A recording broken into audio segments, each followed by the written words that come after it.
안녕하십니까. 반갑습니다. 저는 나눔복지교육원에서 사회복지사 1급 강의를 하고 있는 김영준 선생님입니다. 반갑습니다. 이번 시간에는 2026년 1월로 예정된 제24회 사회복지사 1급 국가자격시험의 오리엔테이션을 해보도록 하겠습니다.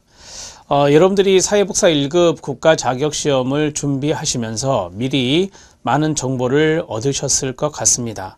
그리고 시험은 어떻게 이루어지고 어떻게 공부를 해야 될지 거기에 대한 궁금증이 있는 분들도 있을 것 같고요. 그래서 짤막하게 이 시험에 대한 오리엔테이션을 진행해 보고자 합니다. 한 20분에서 25분 정도 할 것 같습니다. 여러분들에게 먼저 이 나눔복지교육원에서 제공하고 있는 교재 그리고 강의 이런 것들이 있는데, 강의는 홈페이지에 들어오셔서 한번 여러분들이 좀 스크리닝을 해 보시면 좋겠고, 교재에 대해서 좀 먼저 말씀을 드리도록 하겠습니다. 그리고 시험 안내, 그리고 이 합격하기 위한 일종의 전략이랄까요? 학습 전략 이런 것들을 조금 모아서 여러분들에게 오리엔테이션으로 소개하고자 합니다.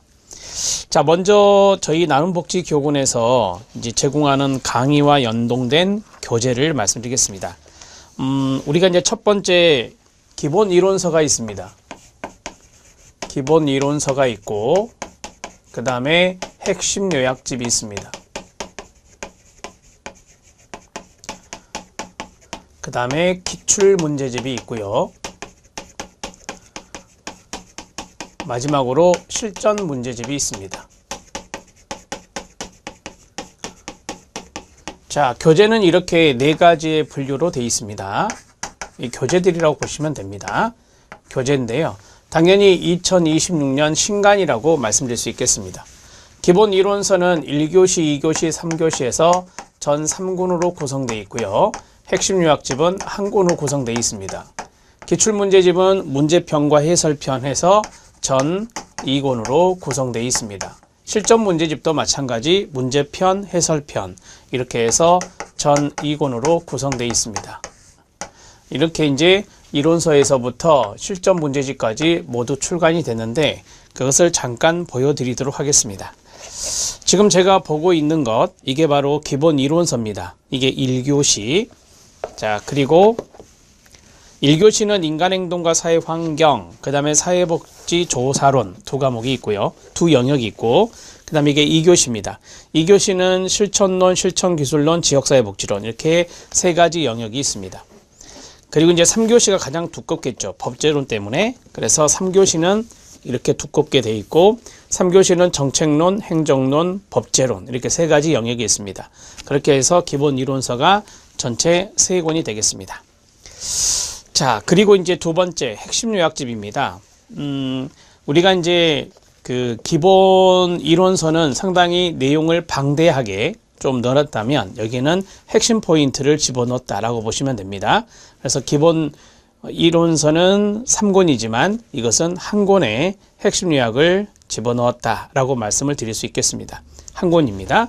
자, 그리고 기출문제인데요. 자, 기출문제는 5개년 기출문제입니다. 그래서 2021년부터 2025년까지 최근에 5개년을 연도별로 정리했습니다. 그래서 문제편, 그리고 해설편, 문제가 따로 있고 해설이 있습니다. 그래서 여러분들이 미리 문제를 예습을 풀어보시고 그 다음에 채점을 매시고 해설을 통해서 공부할 수 있습니다. 자, 마지막으로 실전 문제집입니다. 실전 문제집은 여러분들이 이제 공부하실 때 내가 실력이 어느 정도인가 테스트를 해보고 싶죠. 그러는 것이 이제 실전 문제집의 뭐랄까요, 의미인데, 이 실전 문제집은 200문제 총 4회분 800문제가 수록되어 있습니다.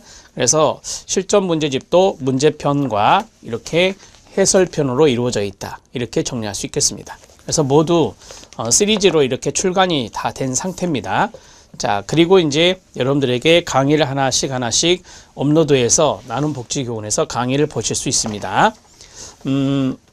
강의 컨텐츠는 뭐 여러 가지 패키지로 해서 상품이 여러 가지가 있습니다. 이것은 여러분들이 홈페이지에서 한번 보시고 그 다음에 또 상담을 통해서 여러분들이 어떤 강의가 좋을지 뭐 수험생마다 다 케이스 바이 케이스 맞춤형으로 해야 되거든요. 뭐 직장인도 있을 것이고 풀타임으로 공부하신 분도 있을 것이고 거기에 맞춤형으로 이제 패키지를 선별해서 이제 소개해 드리고 있거든요. 그래서 상담을 통해서나 아니면 여러분들이 홈페이지에 들어오셔서 그거를 보고 결정하시면 될 것 같습니다. 자, 교재 소개를 이렇게 마무리하고요. 이제 시험 안내에 대해서 해보도록 하겠습니다. 시험에 대해서 여러분들이 많이 아실 것 같은데 우리 시험은 3과목 8영역입니다. 8과목이 아니라 3과목 8영역이다 이렇게 보시면 돼요. 그래서 1교시가 한 과목인데요. 1교시가 이제 기초, 간단하게 쓰겠습니다. 기초, 실천, 정책과 제도가 됩니다. 자, 기초는 2개의 영역이 있습니다. 영역은 제가 이렇게 가로해서 숫자로 쓰겠습니다. 자, 실천은 3 영역이 있고 그 다음에 정책 제도도 3 영역이 있어요. 그래서 우리가 시험이 3교시거든요. 이게 1교시, 이게 2교시, 이게 3교시가 됩니다. 이렇게 정리하시면 돼요. 자, 1교시에는 8영역이, 2영역인데 이게 50문제입니다. 각 영역당 25문제씩이거든요. 그럼 이건 75문제가 되겠죠?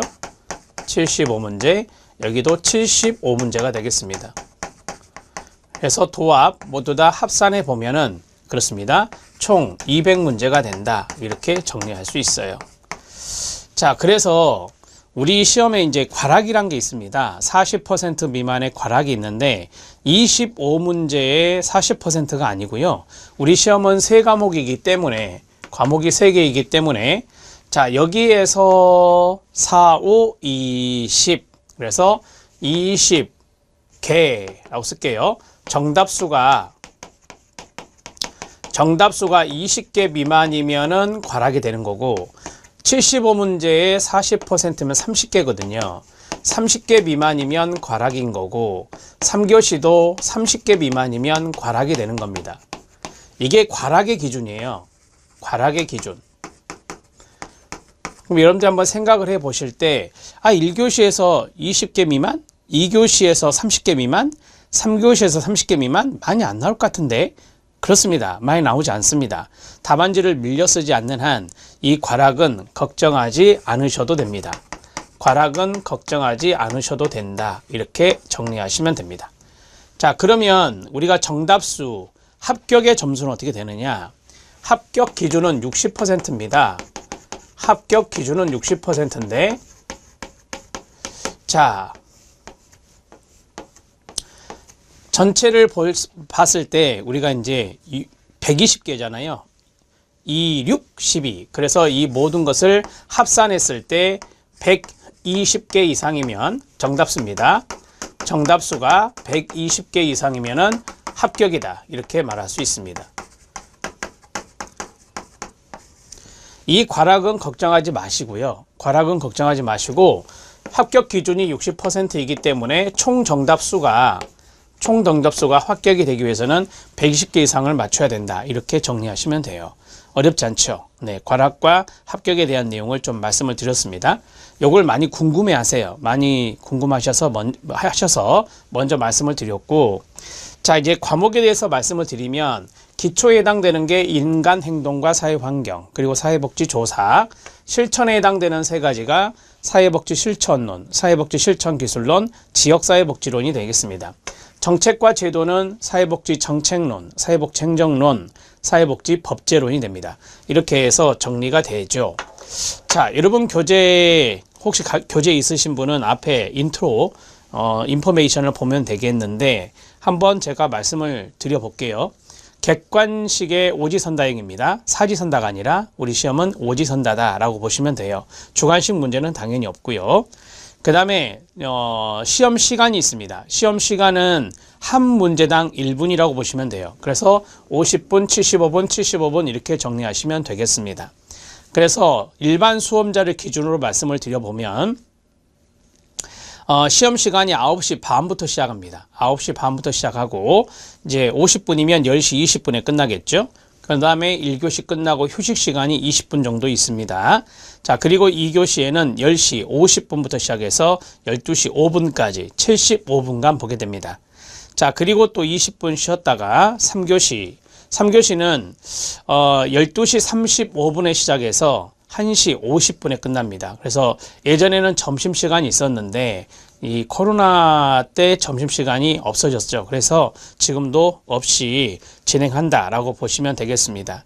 그렇게 해서 1시 50분이면 모두 끝나는 거구나 이렇게 진행하니까 그건 참고적으로 알아놓으시면 되겠습니다. 시간 연장 수험자가 있는데 시간 연장 수험자 같은 경우는 뭐 응시 편의 제공자 1.2배 시간 연장도 있고 1.5배 시간 연장도 있는데 이것은 수험생분마다 1.7배도 있긴 있어요. 수험생분마다 각자 확인을 해서 여러분들이 어떤 시간대에 맞느냐 이렇게 한번 보시면 될 것 같아요. 자, 되셨죠? 이 정도 정리하고 그 일반 수험자의 경우는 그 12시 5분에 이제 그 시험이 끝나잖아요. 2교시가. 그리고 나서 이제 점심시간의 명목으로 해서 20분이 있어요. 휴식 시간의 의미인데 여기서 이제 점심시간이라고 해놨죠. 12시면은 이제 우리가 보통 점심시간대가 되기 때문에 그렇습니다. 그래서 20분 하고 그 다음에 20분이면 25분인데 그 후에 10분 정도 좀 더 줍니다. 그래서 12시 35분에 시작해서 1시 50분까지 해서 75분이다. 이렇게 보시면 되겠습니다. 자, 우리 1교시에서 2교시 사이에 20분간의 휴식 시간이 있고 그 다음에 2교시에 30분 사이에 30분이 주어진다라고 보시면 돼요. 그래서 점심시간은 20분, 그 다음에 쉬는 시간은 10분 잡고 그렇게 해서 30분 정도 있다가 시험이 이루어지구나 이렇게 생각하시면 되겠습니다. 자, 시험 시간에 대해서 말씀을 드렸고요. 이제 합격 예정자 또는 합격자 결정 기준은 제가 말씀을 드렸어요. 이렇게 정리가 됩니다. 자, 그리고 응시 자격은 여러분이 많이 이제 알고 계시는데 보통 이제 4년제 대학을 나왔다. 4년제 대학을 나왔으면 뭐 사회복지학과를 나왔으면 당연히 응시 자격이 바로 주어지는 거고요. 사회복지학과를 안 나왔다. 그랬을 때는 이제 사회복지사 자격증이 있어야 됩니다. 2급 자격증. 그래야 이제 응시를 할 수 있다라고 보시면 됩니다. 나는 전문대 나왔어요. 전문대 나왔는데 사회복지학과 나왔거든요. 그러면 2급을 받으셨을 거 아닙니까? 네, 2급을 받고 그 다음에 우리가 편입이란 걸 해서 뭐 다른 4년제 학과 다른 대학을 나왔다. 그러면 응시가 되겠죠. 왜? 자격 2급이 있기 때문에 가능한 거예요. 그런데 이제 만약에 전문대 나왔는데 4년제를 안 가고 내가 기관에 취업을 했다. 그러면 네, 우리가 사회복지사로 이제 실무 경력 인정되는 기관들이 있어요. 그 기관들은 한국사회복지사협회에 여쭤보시면 돼요. 원서 접수할 때 내가 이런 기관에서 사회복지사로 근무했는데 경력이 인정되느냐 여쭤봐서 여러분들이 가능하다. 그러면은 이제 1년 이상의 실무 경력이 있다면 바로 볼 수 있습니다. 그러니까 내가 2년제 사회복지학과를 나왔고 2급 자격을 취득해서 기관에서 1년 이상 실무 경력이 인정되는 기관에서 1년 이상 근무했다 그러면 응시 자격이 주어집니다. 뭐 이 정도만 아시면 돼요. 아셨죠? 자, 여러분들 응시 자격은 쭉 그 앞에 인트로에 나와 있거든요. 인트로에 나와 있는데 대학원을 졸업했다. 대학원을 졸업한 분들도 당연히 주어집니다. 자, 그리고 대학교를 졸업했다, 전문대학을 졸업했다 그런 부분들은 제가 말씀드린 대로 이해하시면 될 것 같습니다. 수험생마다 이게 자기가 학과를 전공했던 것이 여러 가지 케이스가 있을 수 있거든요. 학점은행제로 한 분도 있고 내가 학점은행제로 4년 대학 나왔는데 학점은행제로서 2급을 땄다. 그러면 응시 자격이 주어집니다. 4년제를 어떤 학과를 나오든 간에 사회복지사 2급 자격이 있다면 뭐 전문대를 나와서 2급을 딸 수도 있고 학점은행제로 2급을 딸 수도 있잖아요. 그럴 때는 이제 응시 자격이 주어진다고 보시면 되겠습니다. 자, 그 다음에 합격률을 보면 최근에 이제 30%대로 맞춰지고 있거든요. 그래서 30%대가 합격률이다. 일반적으로 이렇게 생각하시면 돼요. 합격률은 2025년 제23회 합격률은 39% 정도 됐습니다. 그래서 30%대로 맞추고 있다 이렇게 보셔도 돼요. 여러분 교재에 보면 앞에 합격률이 나와 있어요. 합격률이 나와 있는데 역으로 올라가 보면 23회가 39%, 소수점 이하는 버릴게요. 그 다음에 22회가 29%, 29.98이니까 30%라고 보셔도 됩니다. 그 다음에 21회가 40%, 그 다음에 20회가 36%, 그 다음에 2021년에 19회가 무려 60.92%였습니다. 이때 이렇게 높게 나타날 수밖에 없었던 것이 문제의 오류수가 많았어요. 그래서 이렇게 합격률이 점핑했다라고 보시면 됩니다. 한 5문제 정도 오류가 있었던 걸로 기억하는데요. 상당히 많은 문제가 오류가 있었죠. 그래서 60%로 올라갔다라고 보시면 돼요. 위로 올라가면 33, 34, 33 이렇게 되잖아요. 그래서 얼추 30%대로 합격률이 만들어지고 있다 이렇게 보시면 됩니다. 10명이 시험을 보면 3명 에서 4명 정도가 합격한다 라고 보시면 돼요. 그래서 좀 이렇게 높은 합격률은 아니죠. 높은 합격률은 아닌데 제가 이제 생각을 해 볼 때 문제수가 좀 많잖아요. 그래서 과목은 3과목이지만 문제수가 많기 때문에 그런 부분에 있어서 좀 전략적으로 학습하는데 세우는 것이 좀 실패하지 않았나 이런 생각도 해요. 그러니까 합격을 위한 학습 전략이 그만큼 중요한 겁니다. 그래서 여러분들한테 그것을 마지막으로 설명해 드리고 싶어요. 자, 그 부분을 좀 말씀드리겠습니다. 자, 첫 번째. 공략할 영역이 있습니다. 공략할 영역은 5과목 중, 5영역 정도 되는데, 공략할 영역은 일반적으로 쉽게 출제되는 것. 쉽게 출제되는 경향이 영역마다 좀씩 다르거든요. 자, 그리고 흥미도, 선호도를 말하죠. 사회복지조사론 같은 경우는 흥미나 선호도가 좀 낮아요. 물론 이제 개인별로 좀 다를 수 있지만 제가 많이 강의를 해보면 많은 분들의 피드백을 받아보면 그래요. 그래서 흥미와 선호도에 따라서 쉽게 출제되는 경향에 따라서 공략할 영역은 5가지로 정리해 볼 수 있어요. 자, 이 공략할 영역은 25문제에서 20개 이상은 맞춰야죠. 공략할 영역이니까. 흥미도 있고 쉽게 나오니까. 그래서 25개에서 20개 이상은 맞추셔야 되는 겁니다. 그래서 미니멈이 20개인데요. 첫 번째가 인행사입니다. 인간행동과 사회환경이고요. 그 다음에 두 번째가 실천론입니다.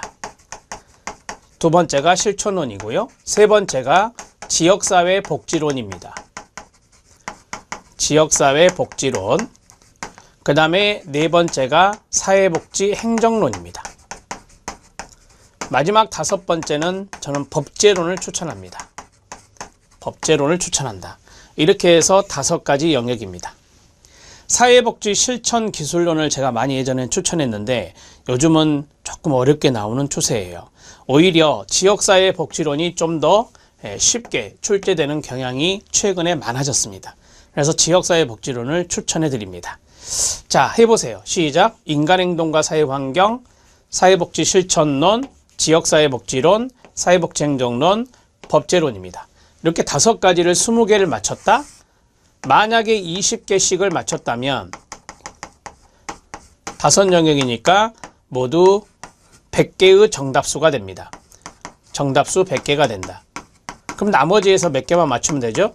20개 이상만 맞추면 됩니다. 나머지가 무려 3개나 남았어요.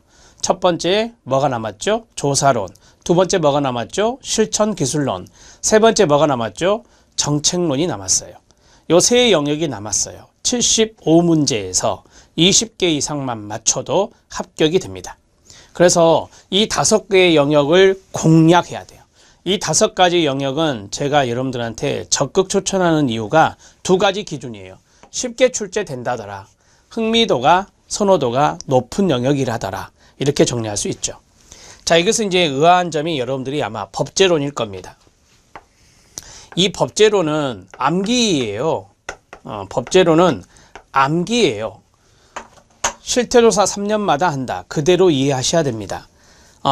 사회보장위원회가 국무총리 소속에 있다더라. 그대로 이해하셔야 됩니다.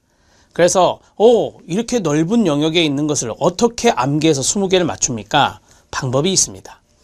자, 법제론.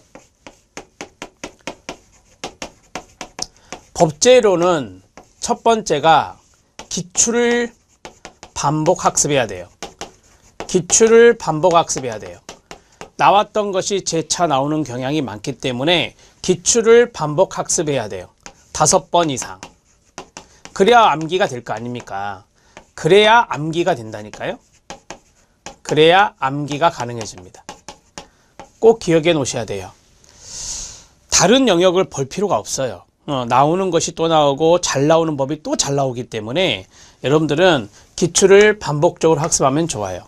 우리 나눔복지교원에서는 5개년치가 있어요. 5개년치. 자, 5개년치 하면은 125문제입니다. 125문제를 5번 이상 보는 겁니다. 이렇게 정리해도 여러분들이 좋은 결과가 있을 건데, 자, 그 다음에 두 번째. 제가 실전 문제가 있다고 말씀드렸잖아요. 실전 문제도 풀어보는 게 좋긴 좋아요. 실전 문제도 풀어보긴 좋은데, 핵심 요약집 있잖아요. 핵심 요약집의 내용을 반복적으로 학습하는 거죠.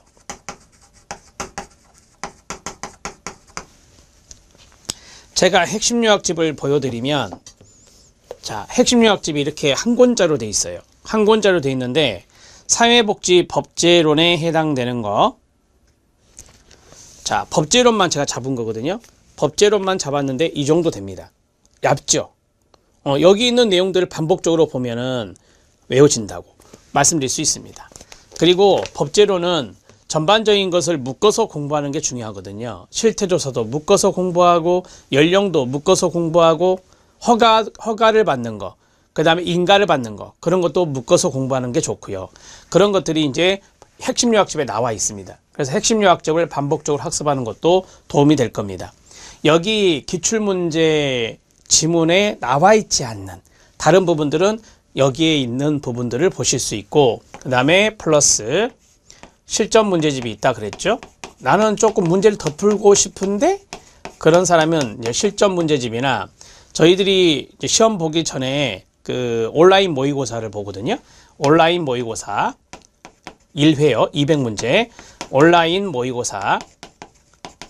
자, 이런 것을 통해서 문제를 추가적으로 더 보시면 됩니다.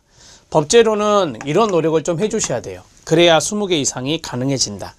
이해되셨죠? 네. 꼭 정리해 놓으시고, 저는 기본적으로 기본 이론부터 쭉 차근차근 보는 것을 좋아합니다. 그런데 시간이 없는 분들이 많아요. 나 기관에 종사하고 있어서 하루에 2강, 3강 보기도 힘들어요. 그런 분들을 위해서 핵심 요약 강의를 만들어 놓은 겁니다. 그래서 핵심 요약 강의, 그 다음에 기출문제, 이 정도는 여러분들이 반복적으로 봐야 되거든요. 그래서 가장 좋은 커리는 원래는 오리지널로 처음부터 끝까지 쭉 커리를 타고 오는 게 가장 좋은데, 핵심 요약 강의하고요, 플러스 기출입니다. 자, 핵심 요약 강의하고 기출, 이 두 가지를 병행하는 겁니다. 이 병행하는 것이 가장 좋은 것이에요. 최적화된 것이다 라고 보시면 됩니다. 그런데 이거 한 번 보면 안 돼요. 반복해서 3번 이상은 보는 게 좋습니다. 반복해서 3번 이상을 보는 게 좋아요. 그러면 여러분들이 생각할 때 빨리 시작해야 되겠네, 그런 생각을 하셔야 됩니다. 왜요? 한 번 보고 시험장 가면 승산이 없어요. 그래서 한 번 보기보다는 한 3번 이상 정도 보시는 게 좋기 때문에 핵심 요약 강의하고 기출 5개년 강의를 이거를 가장 많이 보시거든요. 이렇게 해서 정리하시기 바랍니다. 자, 그리고 나서 플러스 테스트가 필요하겠죠. 자, 이 테스트가 필요한데, 이 테스트는 앞에서 말씀드렸던 온라인 모의고사 테스트를 보셔도 되고, 또는 실전 모의고사를 보셔도 됩니다. 실전 모의고사를 보셔도 된다. 이렇게 보시면 돼요. 그래서 욕심 같아서는 모든 강의를 다 볼 수 있겠지만, 보면 좋겠지만, 그러지 못하는 분들이 거의 대다수예요. 그래서 핵심 강의하고 핵심 요약 강의하고 기출 강의 그리고 나름대로의 테스트 이런 것을 좀 점검하면서 여러분들이 시험을 대비하시면 좋겠습니다. 자, 마지막 세 번째로는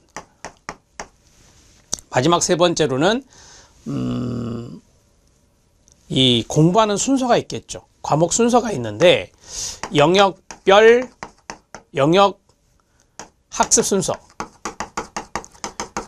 영역에 대한 학습 순서가 있습니다.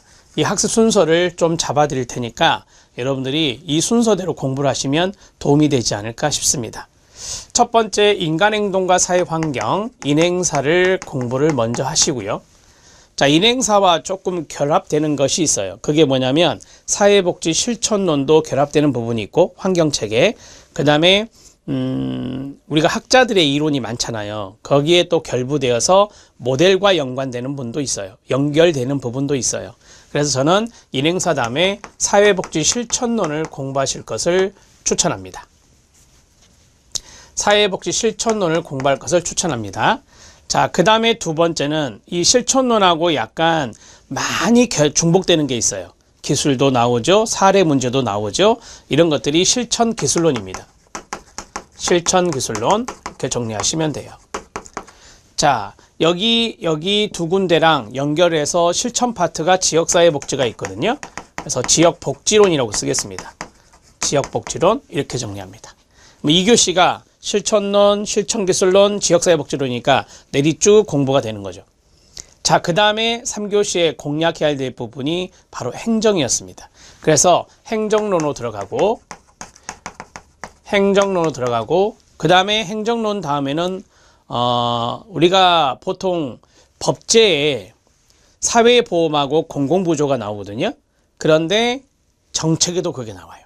정책에도 국민기초생활보장제도, 국민건강보험제도, 국민연금제도, 기초연금제도, 산재보험제도 이런 제도 문제가 나오거든요. 제도 문제가 한 6문제 정도 출제가 됩니다. 정책에서. 그래서 저는 법제를 추천합니다. 법제론에서 사회보험법이나 공공부조법을 배울 거 아닙니까? 그러면 뭐가 도움이 돼요? 정책에 도움이 됩니다. 그래서 그 다음에 바로 정책으로 들어가는 거예요. 정책으로 들어가고 그 다음에 마지막에 조사론을 하는 거죠. 이런 과목의 순서가 좀 중요하죠.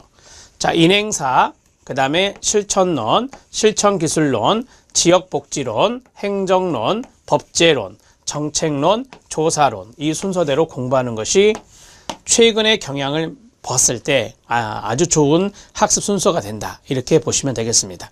그래서 제가 만약에 수험생이라면 저는 이렇게 할 것 같아요. 자, 인행사에 대한 이론 강의를 먼저 봐요. 뭐 기본 이론이 됐든 핵심 요약 강의가 됐든 이론 강의를 보고 그 다음에 기출을 보는 거죠. 이론을 전체적으로 쫙 본 다음에 기출을 보는 게 아니라 인행사의 이론과 기출, 실천론의 이론과 기출, 그 다음에 실천기술론의 이론과 기출 이렇게 가는 거예요. 이해됐죠? 그럼 여기까지 조사론까지 오는 거죠. 온 다음에 이제 한 번씩은 봤잖아요. 이론도 한 번 보고 그 다음에요 기출도 한 번 봤잖아요. 그 다음부터는 빠른 속도로 보시면 되죠. 제가 판서가 좀 있는데 판서된 걸 좀 쓰실 거 아닙니까? 써놓은 것을 집중해서 보면서 그때는 조금 속도, 그러니까 동영상의 재생 속도를 좀 빨리 해서 1.6배속이나 1.8배속으로 해서 듣는 데 집중하는 겁니다. 반복해서 듣는 데 집중하면 도움이 될 것이다. 그러니까 첫 번째에 한 번 끝내는 것이 조금 힘든 거지 그 다음부터서 반복 두 번째, 세 번째 할 때는 쉬워지는 거예요. 그래서 첫 번째 반복할 때 공부를 그렇게 해 놓으시는 게 좋습니다. 인행사 이론하고 그 다음에 기출하고 실천론 이론하고 기출하고 이런 식으로 정리해 나가세요. 자, 영역 학습 순서에 대해서 말씀드렸습니다. 자, 마지막으로 이건 팁인데요. 어떤 것이 가장 쉽게 출제가 되느냐 그런 것을 여러분이 궁금해할 수 있는데 실천론이 가장 쉽습니다. 실천론이 가장 해볼 만해요. 거의 만점에 가까운 점수를 받을 수 있거든요. 그래서 넘버원이 이거예요. 그 다음에 두 번째 인행사도 쉽게 나옵니다. 인행사가 뭐 학자들의 이론, 그 다음에 인간의 발달 단계, 환경체계 이렇게 좀 세팅화되어 있지만 기출문제만 잘 분석해도 인행사는 고득점이 나올 만큼 충분히 쉽게 출제된다라고 말씀드릴 수 있겠습니다. 자, 그 다음에 이제 세 번째가, 이거는 조금 사람마다 차이가 있는데, 3교시에서 쉽게 나오는 것은 행정론입니다. 3교시에서 가장 해볼 만한 것이 바로 행정론이다. 이렇게 말씀드릴 수 있어요. 이해됐죠? 오케이. 자, 그리고 최근에 제가 출제될 때 쉽게 나온 거, 요거 말씀드렸잖아요. 최근에 쉽게 나오는 것이 지역사회복지론이다. 그래서 지역사회복지론을 네 번째로 제가 말씀드릴 수 있겠습니다. 지금 제가 넘버링 쓴 것은 쉽게 나오는 것들이에요. 첫 번째 실천론, 인행사, 행정론, 지역사회복지론 이렇게 정리가 됩니다. 나머지 네 가지는 쉽게 나오기도 하고 어렵게 나오기도 하고 그런 것들이에요. 그래서 뭐 여기에 있는 법제론이 약간 여러분들이 힘들어할 것 같아서 법제론은 제가 따로 정리해 드린 거예요. 법제론을 이렇게 공부하셔라. 기출을 5번 이상 반복하면서 암기하는 데 치중해라. 그 다음에 핵심 요약집의 내용을 반복적으로 학습해라. 여기까지는 기본적으로 해 주셔야 되는 게 좋아요. 기출문제에서 안 나온 부분이 있을 거 아니에요. 기출문제에 등장하지 않은 것들, 거기는 이제 핵심 요약집을 보면서 정리가 됩니다. 그리고 이제 조금 시간이 남는다, 내가 좀 더 문제를 더 풀고 싶다 그러면 이런 실전 문제집이나 온라인 모의고사 이런 것들을 활용하시는 게 좋다, 이렇게 말씀드릴 수 있겠습니다. 자, 공략할 영역에 대해서 말씀드렸고요. 그 다음에 법제론에 대한 부분을 말씀드렸고, 어떤 강의가 좋을지 거기에 대해서도 말씀을 드렸습니다. 그리고 영역별 학습 순서, 이것도 좀 정리해 드렸는데 출제 경향에 대해서도 말씀드렸고요. 이런 것들이 좀 공부하실 때 도움이 많이 되시기를 바랍니다. 자, 오리엔테이션은 이 정도 정리하고요. 여러분들이 필요한 부분들 잘 정리해 놓으시고, 그 다음에 내가 이건 잘 몰랐는데 이런 것이 있었구나, 이런 것에 도움이 되길 바랍니다. 특히 지금 앞에 판서되어 있는 이 부분이 상당히 좋은 정보가 될 것입니다. 이 내용을 잘 정리해서 내가 앞으로 학습을 이렇게 해야 되는 거구나 라고 계획을 세우는데 참고하시기 바랍니다. 2026년 제24회 사회복사 1급 시험에 합격을 기원합니다. 나는 복지교육원이 여러분들과 함께 하겠습니다. 수고하셨습니다.